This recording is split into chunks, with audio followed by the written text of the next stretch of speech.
Today I wanted to talk to you about endoscopic spine surgery, especially applied to the cervical spine or the neck. Endoscopic spine surgery is an ultra-minimally invasive means of addressing issues within the spine, specifically pinched nerves. It can be applied really anywhere in the spine, so the low back, the mid back or the thoracic spine, and even in the neck. The way that it works, it involves going through the back. The way that I do this is a little 8mm incision like this, less than the size of a dime. And through that, a camera is inserted. And the key and the beauty of these endoscopic techniques is not just the small incision, but what happens under the skin.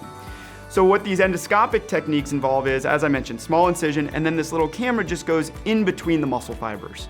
And that's really the key, because you're not creating all of this collateral damage getting to the spine. Once I'm down, I watch the whole thing on a big high-definition monitor. And what I'm able to do is use these tiny little 1-2mm shavers and graspers to clean out around the nerves, whatever may be pushing on them. So sometimes that's bone spurs, sometimes that's disc material that's pushed out. And by the end, I see that nerve, trace it, and I trace it all the way out and there's nothing touching it. Usually the procedure takes something on the order of an hour or so, maybe an hour and a half, depending on how tight it is.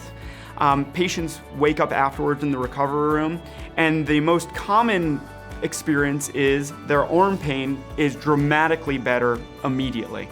And so it's just so rewarding to see these patients who, their horrible symptoms are, essentially gone. They're thrilled about it, and because it's so minimally invasive, they don't have a lot of surgical discomfort.